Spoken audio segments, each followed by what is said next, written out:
पता नहीं लेकिन लोगों को ऐसा क्यों लगता है कि हेल्दी चीज़ें टेस्टी नहीं होती, लेकिन ऐसा बिल्कुल नहीं है। हेल्दी चीज़ें भी सुपर टेस्टी बन सकती है, बस आपको इसे बनाने का तरीका आना चाहिए। अब यही देख लीजिए ना, मैंने आज बनाया था मूँग दाल का डोसा। आपको तो पता ही है मूँग दाल हमारे हेल्थ के लिए कितना फ़ायदेमंद होते हैं, ये वेट लॉस में भी हेल्प करते हैं और इसे टेस्टी बनाने का तरीका मैं आपको बताऊँगी।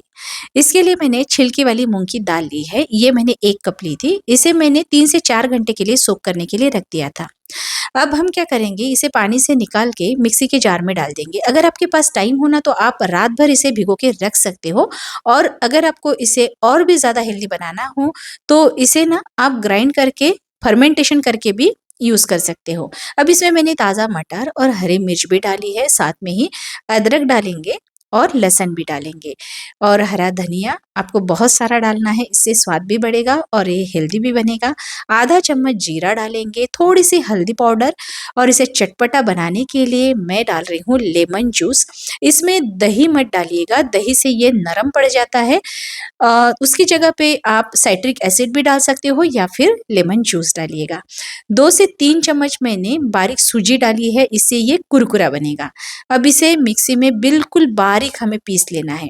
देखिए, इस बैटर की कंसिस्टेंसी ऐसी होनी चाहिए, ना ज़्यादा गाढ़ा है, ना ज़्यादा पतला। हमारा जैसे रेगुलर डोसा बैटर होता है ना, बस वैसी ही कंसिस्टेंसी चाहिए। और दाल पीसने के लिए मैंने वही पानी यूज़ किया है, जिस पानी में मैंने दाल को सोक किया था। अब इसमें स्वादानुसार नमक डालेंगे और इसे अच्छे से मिला लेंगे। हम इसे कुछ देर के लिए ना रेस्ट करने के लिए छोड़ देंगे। आपके पास टाइम हो तो आधा घंटा छोड़ दीजिएगा, टाइम ना हो तो 15 मिनट के लिए। चलिए अब इसके साथ ना एक चटनी बनाते हैं। उसके लिए पैन में मैंने थोड़ा-सा तेल गरम कर लिया, इसमें जीरा डालेंगे, अदरक डालना है, कश्मीरी लाल मिर्च मैंने 2 डाली है, तो इसे तोड़ के डालेंगे। एक बार इसे हम अच्छे से चला लेंगे। अब इसमें मैंने चने की दाल डाली है 1 चम्मच, आधा चम्मच मैंने उड़द की दाल डाली है, धुली हुई उड़द की दाल। अब इसमें हम डालेंगे कड़ी पत्ता, साथ में ही सूखा नारियल मैंने घिस के डाला है। 2 से 3 टमाटर को काट के डालेंगे। सेम क्वांटिटी में हमें प्याज को भी डालना है और नमक डालेंगे। इसे हम अच्छे से चला लेंगे और हमें प्याज को ना ज़्यादा पकाना नहीं है। प्याज और टमाटर दोनों भी हमें आधे कच्चे ही रखने हैं, पूरी तरह से पकाना नहीं है। अब इसे हम मिक्सिंग जार में डालेंगे और इसे हमें पीस लेना है। पीसने के लिए हम इसमें थोड़ा-सा पानी भी डालेंगे। आप चाहो तो इसमें थोड़ा-सा लेमन जूस डाल सकते हो अगर आपको ज़्यादा खट्टी चटनी पसंद है तो। देखिए, चटनी रेडी हो गई है। अब ये जो चटनी है ना, मैंने वेट लॉस के लिए बनाई थी और डोसा भी मैं वेट लॉस के लिए ही बना रही हूँ, इसीलिए तेल का मैंने कम से कम इस्तेमाल किया है। आप चाहो तो चटनी पे तेल का तड़का लगा सकते हो, राई, जीरा डाल के आप तड़का लगा लीजिएगा। अब यहाँ पे मैंने नॉन स्टिक तवा लिया है, ऊपर से मैंने थोड़ा-सा तेल लगा के पोंछ लिया था, उसके बाद हम बैटर को स्प्रेड करेंगे। थोड़ा-सा बैटर डालेंगे और चम्मच से इसे इस तरीके से हम फैला लेंगे। आपको डोसा बनाने के लिए तवे को ना ज़्यादा गरम रखना है, ना ज़्यादा ठंडा रखना है। गैस को हमें बिल्कुल स्लो फ्लेम पे रखना है जब भी हम बैटर इस पे फैलाएँगे। अगर आप तेज़ आँच पे इसे फैलाओगे ना तो क्या होगा, बैटर जो है चम्मच को लग के ऊपर निकल आएगा। डोसा तवे को चिपकेगा नहीं और ये कुरकुरा नहीं बन पाएगा, बिल्कुल नरम बन जाएगा। तो इस बात का ध्यान रखिएगा। जैसे ही आप बैटर को तवे पे फैला लोगे, अच्छे से ये चिपक जाएगा तो गैस की फ्लेम को आप हाई कर सकते हो। ऊपर से आप घी लगा सकते हो या फिर बटर। मैंने थोड़ा-सा लाल मिर्च पाउडर डाला है और प्रोटीन के लिए मैंने यहाँ पे पनीर घिस के डाला है, इससे स्वाद भी बहुत बढ़िया आता है। ऊपर से थोड़ा कटा हुआ हरा धनिया डालेंगे और पनीर को हम इस तरीके से चिपका लेंगे। आप चाहो तो इसे दोनों साइड से पका सकते हो, मैं आपको दूसरी साइड भी दिखा देती हूँ।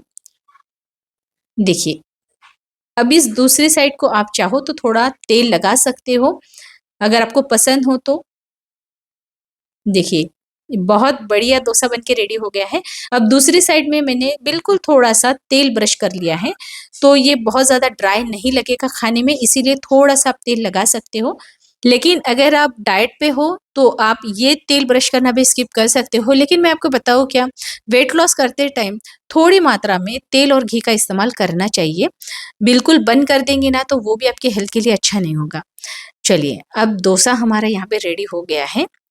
मैं दूसरा डोसा भी यहाँ पे बन के रेडी कर लूँगी।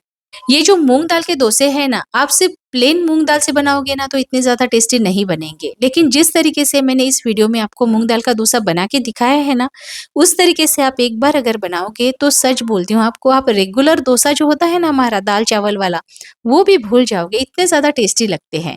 अगर आप रोज़ खाओगे तो ये आपके हेल्थ के लिए बहुत फ़ायदेमंद होता है। मूँग जो होता है वो हार्ट के लिए भी बहुत फ़ायदे करता है, तो सबको ही मूँग खाना चाहिए। आपको ये रेसिपी कैसी लगी मुझे कमेंट करना बिल्कुल भी ना भूलें। अगर आपको ऐसी ही नई-नई रेसिपीज़ मेरे चैनल पे देखनी हो तो मेरे चैनल को सब्सक्राइब ज़रूर कीजिएगा। और अगर आपको ये रेसिपी मराठी में देखनी है तो घरोघरी अन्नपूर्णा इस नाम से मेरा मराठी चैनल भी है। उस चैनल को भी सब्सक्राइब करना बिल्कुल भी ना भूलें। और ये रेसिपी अगर आपको पसंद आई हो तो आपके फ्रेंड्स और फैमिली के साथ शेयर ज़रूर कीजिएगा। देखिए ये डोसा दिखने में कितना सुंदर दिख रहा है। अंदर देख सकते हो आप हमने बहुत सारा पनीर डाला है। अगर आपके बच्चे ना पिज़्ज़ा बर्गर खाना ज़्यादा पसंद करते हैं और आपको उन्हें खिलाना नहीं है, अगर आपको हेल्दी कुछ खिलाना हो ना तो इस मूँग दाल के डोसा के अंदर आप चीज़ डाल के बच्चों को खिलाइएगा, उनको बहुत पसंद आएगा। चलिए आशा करती हूँ आज का ये वीडियो आपको बहुत पसंद आया होगा। पसंद आया हो तो लाइक ज़रूर कीजिएगा। जल्दी मिलते हैं, तब तक इस वीडियो को देखने के लिए आपका बहुत-बहुत धन्यवाद। बाय।